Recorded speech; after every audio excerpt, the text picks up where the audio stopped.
So we're talking about Passover, we're talking about Shavuot, so we're talking about counting the Omer, right? We're talking about counting the Omer. We use that terminology a lot at this time of year. We had the prayers, Marcy led us each Shabbat, we're supposed to do it every day. I mean, every day, but we do it together on Shabbat. And we count the different days leading up to Shavuot, and it's an interesting 50-day period traditionally. Okay, hope and heartache on the journey. It's a journey, and there's great encouragement in it, but it is a very interesting understanding in the Jewish community, which helps us, I think, in our walk with the Lord, in our expectations of things. So we're in the middle of this period between Passover and Shavuot. And of course, it's in Vayikra, in Leviticus chapter 23, and verses 15 and 16. That is, I don't know what's going on, but that's where we read about it. You shall also count for yourselves from the day after the Sabbath, from the day when you brought in the sheaf of the wave offering, there shall be 7 complete Sabbaths. You shall count 50 days to the day after the 7th Sabbath. Then you shall present a new grain offering to the Lord. So we have here the command to count 50 days. It's basically 7 weeks and 1 day. That's why Shavuot is called the Feast of Weeks, or the Feast of Sevens. When we get to Shavuot, or close to it, we'll talk about the name of the holiday. And then it says, "Then you shall present a new grain offering to the Lord." Now, the word Omer, counting the Omer, that is the word sheaf in this passage. And a sheaf is like a bundle, right? Like sometimes if you're driving out in the country, you might see like bundles of what has been cultivated, like out in fields and so on. And if you wanted to measure, perhaps if you look at all of your measuring cups at home, you might see something called an ephah. I don't know, but maybe you will. Okay, so 1/10 of an ephah is an omer. Okay, now there are all kinds of words you're never going to use in normal everyday occurrences, but that is an omer is the sheaf, bringing in the omer. We should make a song, bringing in the omer. Okay, anyway, all right. So in ancient times, this grain offering, there'd be a grain offering every day. Okay? Today, we count the days with ritual prayers. Just like many of our daily prayers take the place of offerings, so the ritual prayers that we say, like counting the particular day and saying the blessing over it, that takes the place of actually bringing the grain. So we count the days, and the emphasis today, frankly, is not very much on grain, okay, or anything like it, but basically counting the days, counting days, and it's understood as a journey of hope, right? The 50-day period is understood as a journey of hope. Whether we're talking about the traditional Jewish understanding, the traditional Jewish understanding is we're reenacting the period of time from leaving Egypt to arriving at Mount Sinai. And that's where the tradition of Shavuot is, when Moses received the Torah. And so there's a journey, and it is like a journey of anticipation. Another layer of tradition over the years has been that it takes us from the first redemption to the second redemption. That it looks even in a bigger way, at the journey. that it isn't only from the Exodus to the Sinai, but from the Exodus out of Egypt to the final redemption, which would be in the Jewish community understood as the coming of the Messiah. Then, of course, in the Brit Chadashah, there is the historical understanding, kind of like, just like the historical reenactment of going from Egypt to Sinai. We have the history of the resurrection to the Ruach, from the resurrection of Yeshua to the pouring out of the Ruach HaKodesh. Those 50 days. 40 of those days, Yeshua was teaching his disciples after he rose from the dead. And then we read that he ascended to the right hand of the Father. He ascended to the Father, and 10 days later, the Ruach HaKodesh was poured out. That's how we get Pentecost, how we get the name of that. That is a Greek word, a Greek name for a Jewish holiday. Okay, and then another way for us to understand it, kind of like from the first redemption to the second redemption, but in Yeshua, from the day we were redeemed to the end. The day we were redeemed to the day we will have new bodies. So certainly a journey of hope. And if you look on some of your Jewish websites, you'll see all kinds of interesting things to read and do over the course of 50 days. Whether we're talking about traditional websites, messianic websites, all kinds of ways of really making the most of this 50-day journey. And I certainly hope that we will do that. Now, here's what is kind of an irony, though. And we may not all be aware of this. That in the Jewish world, at the very same time that the 50-day journey takes us from Egypt to Sinai, it's also understood as a period of mourning. A period of mourning. Mourning what? Traditionally, the death of thousands of students of Rabbi Akiva at the end of the first century, beginning of the second century. Right?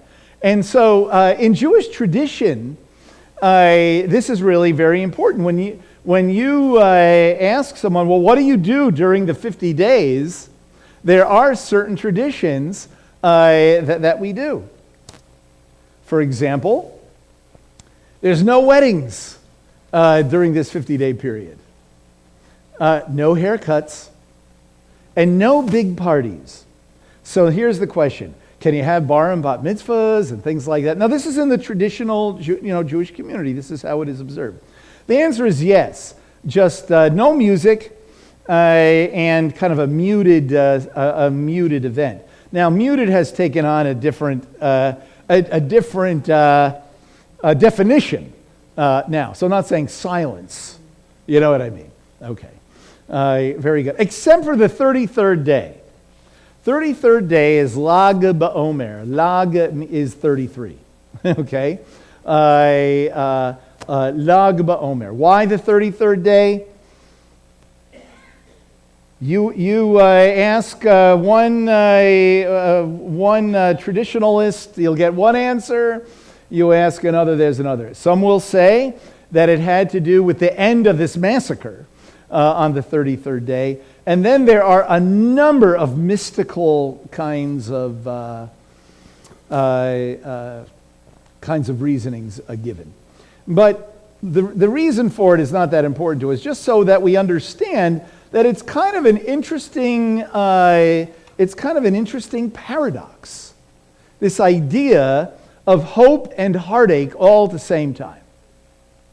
This idea that during this 50-day period, it is a journey of hope, it is a journey of looking forward, a journey of depth. But at the very same time, a journey of heartache, of remembering a heartache. In fact, Yom HaShoah always takes place during this 50-day journey. And so it isn't just You know, this great, wonderful, marvelous, rich time. But at the very same time, we remember heartache. We remember a sadness. Both together at the same time. And I think we don't usually focus on that. So I thought we would, today anyway, take a look at this paradox, because it really is a model. It really is a model of life.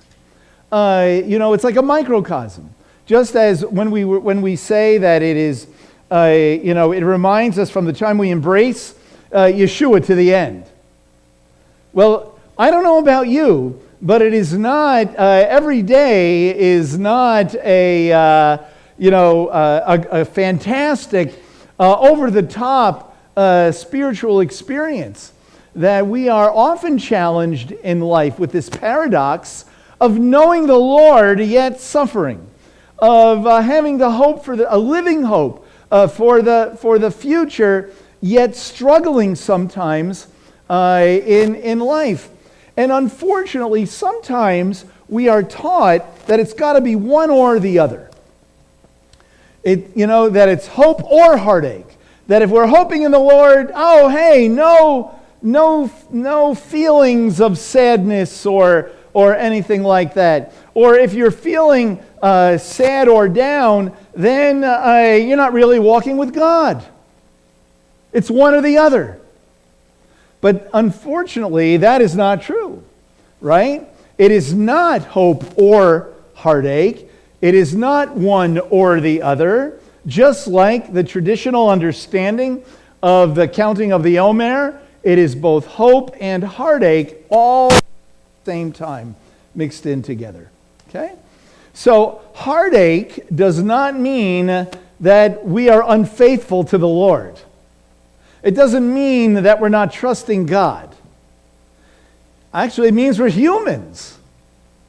It is really not a healthy thing to just suppress whatever negative feelings we have about situations, because I'm not supposed to feel that way because I know the Lord.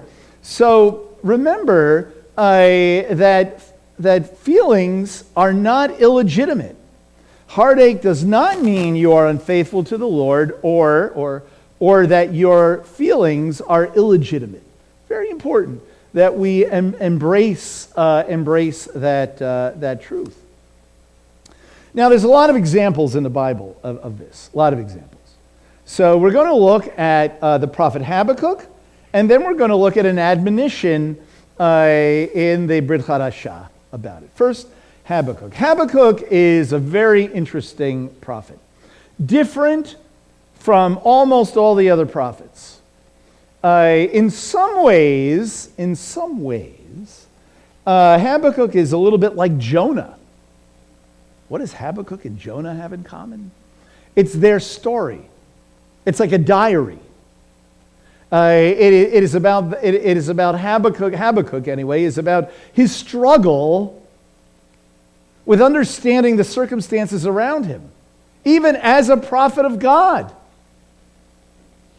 Oftentimes Habakkuk is understood as a like a wisdom prophet,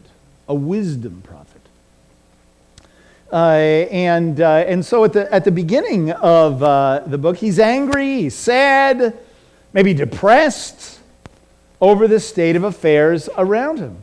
And he has a lot of chutzpah, you know what I mean, to say what he says to God. How long, O Lord, will I call for help and you will not hear? Whoa. I cry out to you violence, yet you do not save. This is on you. Why do you make me see iniquity and cause me to look on wickedness? Yes, destruction and violence are before me. Strife exists and contention arises. This is not a happy camper. It's interesting when you read Abraham Joshua Heschel's book on the prophets. He says, I'll just paraphrase it. The beginning of the introduction says, this book is about some of the most disturbing people you will ever read about. Because the prophets were, they experienced a lot of angst.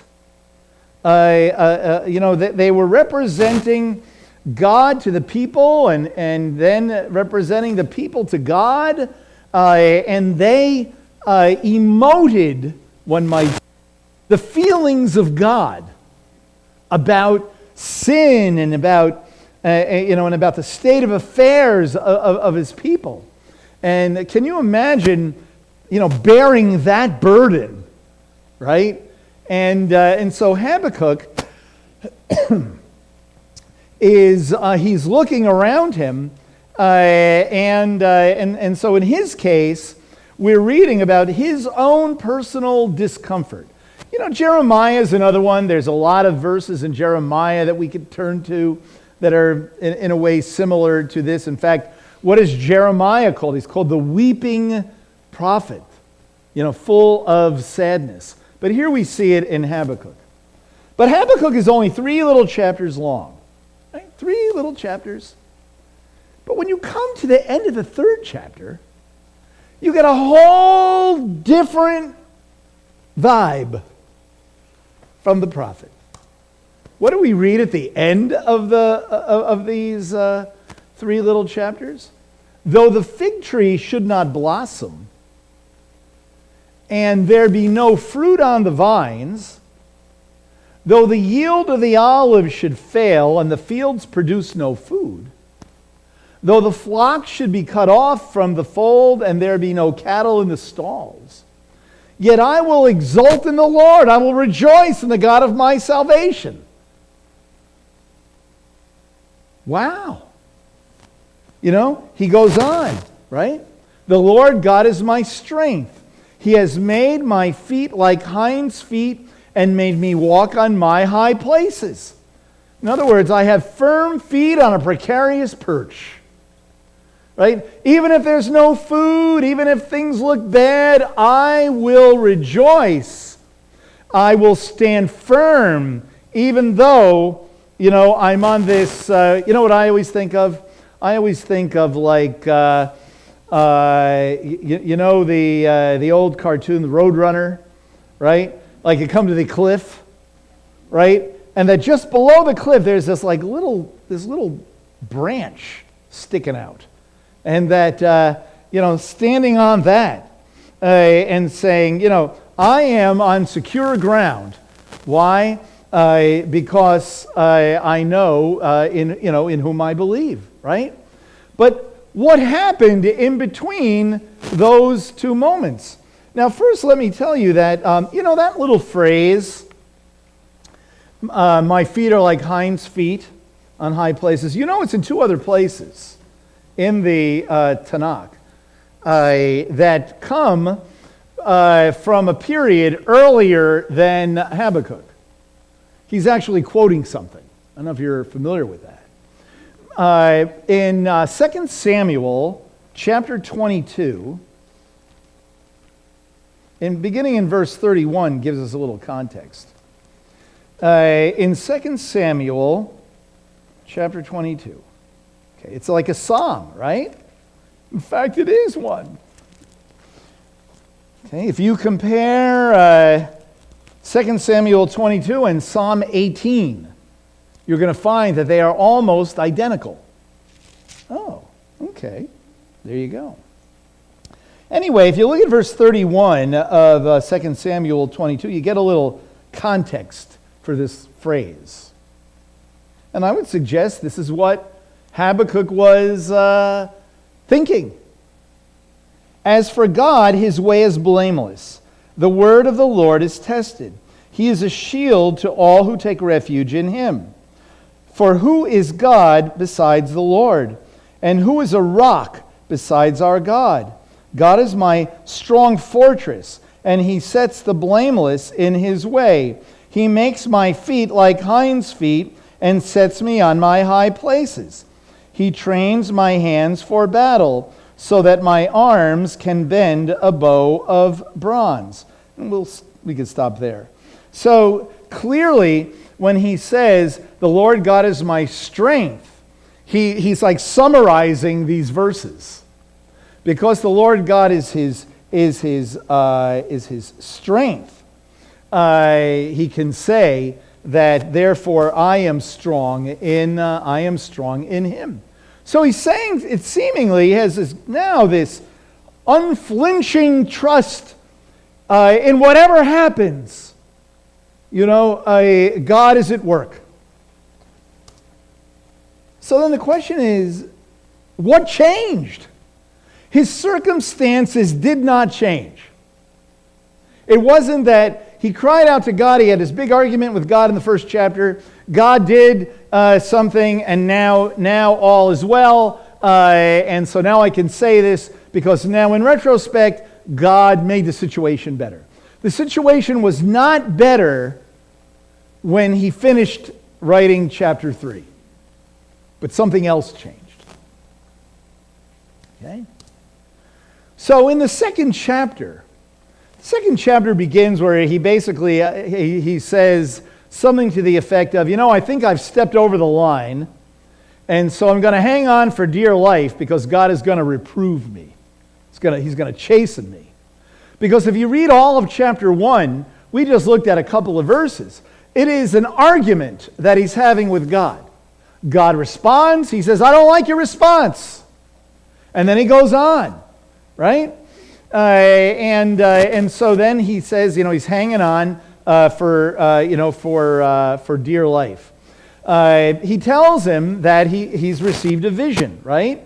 And that the vision will come to pass at the appointed time, and that it won't delay, and that it'll be on time, and that it's coming like a freight train, and it is sure to come. But it might seem like it's taken forever, right? So wait. Don't lose heart. That's the point of what he says there in verse 2. Okay, don't lose heart.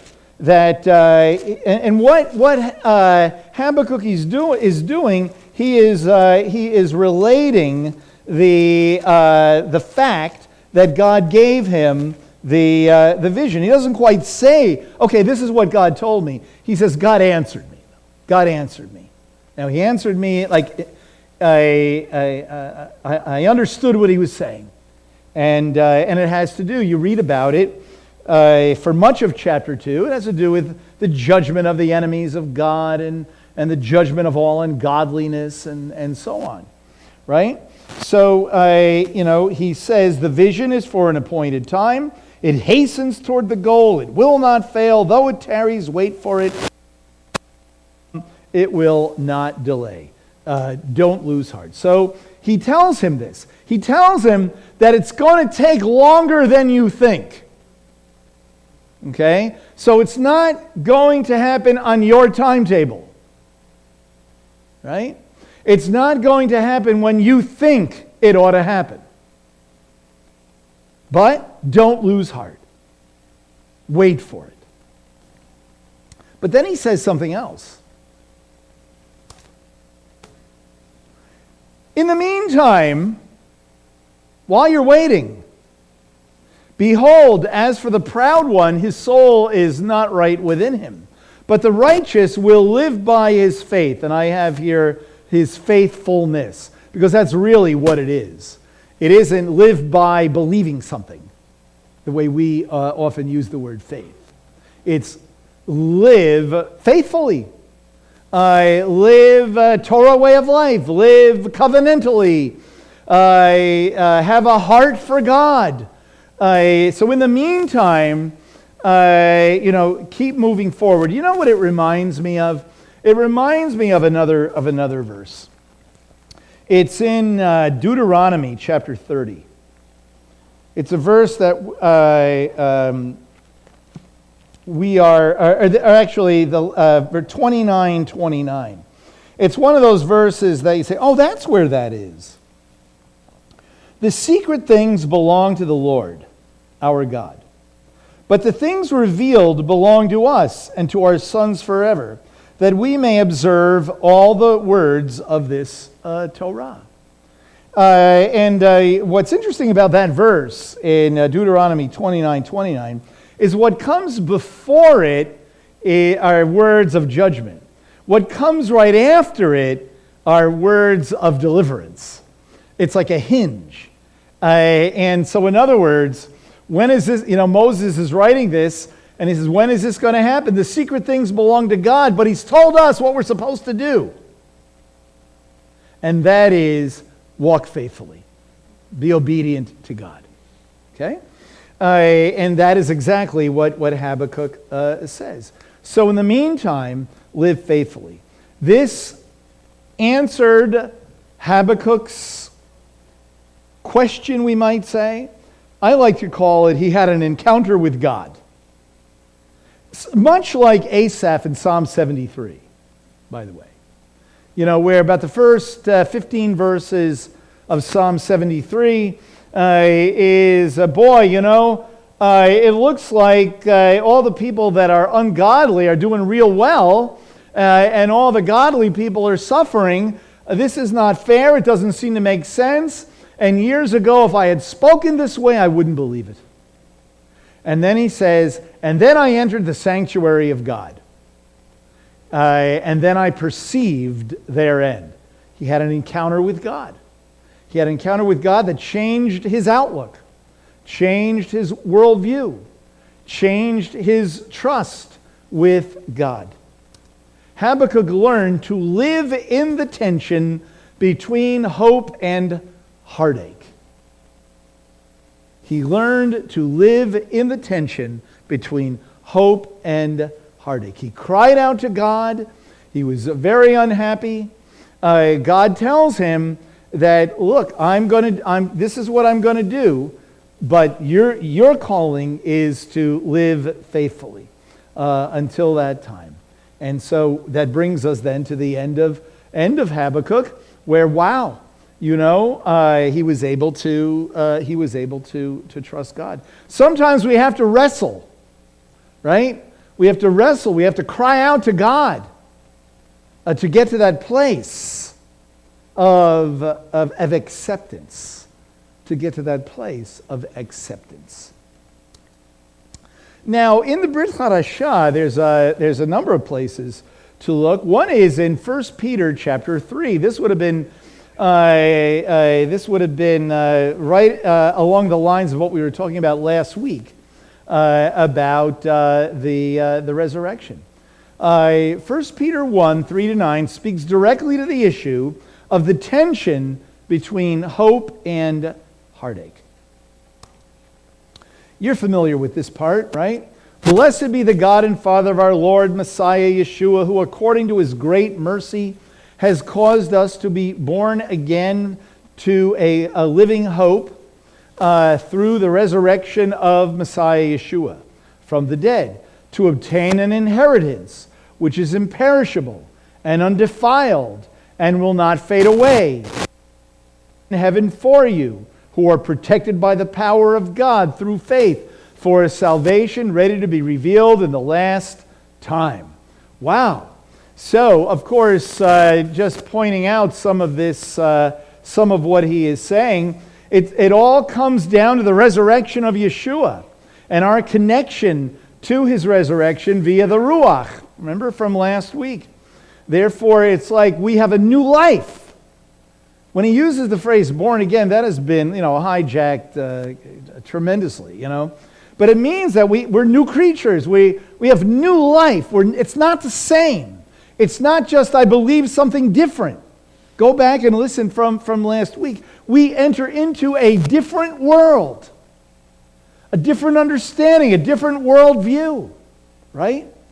Where we have an inheritance that is imperishable and undefiled. It's not going to fade away. It's not dependent on any circumstance. Not dependent on me. It is not dependent on the world, on the culture. Any of it.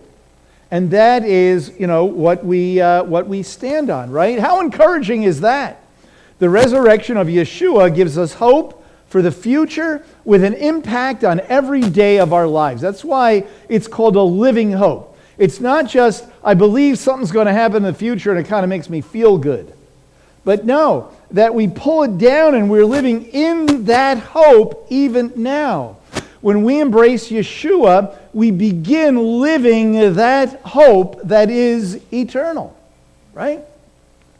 We have a new life now, not just hope for a new life. Now God will help me to get through stuff, but then I'll have a new life. No, now we have a new life. We are empowered in a new life that ensures the future. Therefore, there is always a hope. Okay? He goes on, he says, if that isn't encouraging enough, and though you have not seen him, you love him, and though you do not see him now, but believe in him, you greatly rejoice with joy inexpressible and full of glory. It's like he's running out of words to talk about how great it is to know the Messiah, right? That even though we don't see him, we love him, we trust in him, but we rejoice with joy inexpressible. It doesn't just say joy inexpressible. It doesn't just say you have this inward warm sense of confidence that can't be that can't be explained. You rejoice with joy inexpressible. Isn't it interesting that in another place, Paul says that we have a shalom beyond comprehension. And here it says we have joy that we can't really express with words. We're hindered by the human language, by human language, to express it. So this is all really encouraging, and wouldn't it be great if this is all that he wrote and that we could just stop there and say, so on our 50-day journey from the resurrection, to Shavuot, from Passover to Shavuot, we just want to drill down and experience more and more joy and hope and all of that, right? I mean, it would be great. The hope is alive because our focus is on the spiritual reality of resurrection life. Not of what we see, not how we feel, not when we get up in the morning and, joints and muscles and ankles and I don't know, all kinds of things are, moving a little slower maybe. It's not based on any of that, right? But the spiritual reality of resurrection life. We rejoice with a joy that cannot be explained or described. However, even with all hope and an inexpressible joy, we can become distressed over varieties of circumstances, right? So he says, in this you greatly rejoice, in all this good stuff I've been saying, right? Even though now, for a little while, if necessary, you have been distressed by various trials, so that the proof of your faith, being more precious than gold, which is perishable, even though tested by fire, may be found to result in praise and glory and honor at the revelation of Messiah Yeshua. We want to focus on that word, distressed by various trials. He does not say have various trials. It does not say, in this you greatly rejoice, even though now for a little while, if necessary, you're experiencing some difficulty in your life. No, it's about being distressed over it. About being like all upset over the stuff going on. Not just having stuff going on and saying, okay, well, it'll be okay. I'll persevere and it'll build up my character. So I'm not really, that concerned. After all, it does say in other places, rejoice, right? In tribulation, rejoice in trials, right? But I'm going to suggest that that doesn't mean ignoring how it feels and pretending like it's okay, and that there's something wrong with me if I don't get sad. If I get sad. That word distressed, look it up in a lexicon. This is not, I didn't look this up in the, in Merriam, in Webster's dictionary, or whatever is in English. Whatever. That's what it is. Thank you very much. Okay, but in a lexicon, right? A Greek lexicon. Sorrow, sadness, grief, emotional hardship, depression. Peter is saying, even though you are distressed, very important that he uses that word. Okay? And he's acknowledging something very real. Something very real, very visceral for those who are Messiah followers. Now, their distress, it could have been over persecution. And, as Paul told Timothy, if you live godly, you will be persecuted. Right? It's not like a maybe. Okay? And our goal is not to escape that. That is not our goal. The goal is not to fit in, right? There's a famous saying, sometimes we try to become so relevant we become irrelevant, right? So you have that, but then you have varieties of things that take place in life that cause sorrow, sadness, emotional hardship, depression, sad. You just think about it, that there's all kinds of things. And isn't it amazing that even Yeshua himself experienced distress? He was not a robot. He was not just, okay, now it is time for me to suffer. Soon this will be done. I'll go back to where I came from and it'll be all over. No, not in the least, right? He said to them, my soul is deeply grieved to the point of death. Remain here and keep watch with me. Of course, they fell asleep. But he is grieved. And it's right after this where he prays that prayer, Lord, let this cup pass, but your will be done. He is emotionally stressed to the point of death. I think if we said that to someone, we might hear back, but aren't you trusting in the Lord? Aren't you trusting in the goodness of God? You can trust in the goodness of God and be distressed. The Messiah himself is proof, right? As well as the words of Peter. So how do we live in this tension? What we've said so far is that it exists. Is that we do live in it. So we have to go back very quickly here and just recap a little bit of what we said, right? So what did God do for the prophet? He told him, he told him that the vision will come to pass at the appointed time, that God is at work. I'm going to suggest that you could say God is at work, okay? Even though it looked like nothing was happening. That God is saying to him, no, I am at work. I am going to bring an end to this chaos, right? At my time. It won't delay.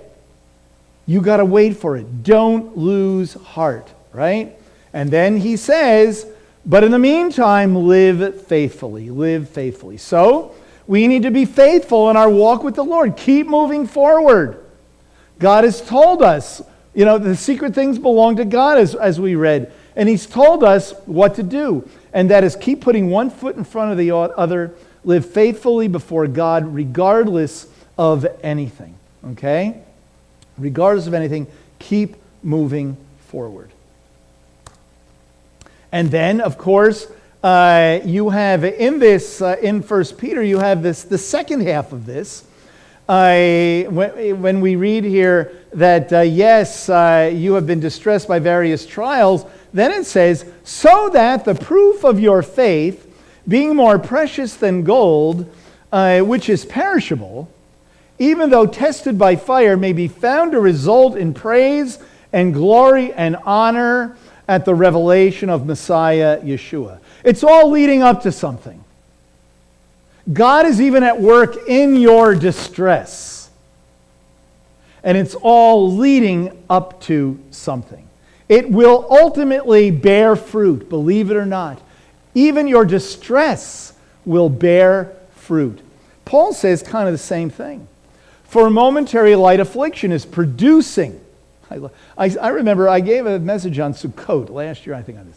And that is producing, we skip over that so often. That light, now he uses momentary and light to compare it to the weight of glory that's to come. He's not demeaning the difficulty. Okay? For momentary light affliction is producing for us an eternal weight of glory far beyond all comparison, while we look not at the things which are seen, but at the things which are not seen. For the things which are seen are temporal, but the things which are not seen are eternal. And so, faith, your faithfulness in the midst of hope and heartache is producing divine dividends, or dividends for the future. It will produce fruit. And so we have to take the long view, that I am experiencing distress, but God is at work. It's like something's percolating, and God is at work. And that's where, when he says at the beginning in 1 Peter, you have this living hope, it is indeed something that's going to happen. This is not all there is. We do not have to be optimistic or pessimistic based on the ups and downs of culture and of life, but our hope is, locked in the Messiah. Okay? And then, of course, when he says, just as we just read in 2 Corinthians, and though you have not seen him, you love him, and though you do not see him now, but believe in him, you greatly rejoice. And so it's not the things which are seen, it's the things which are not seen. We do not see him, yet we love him.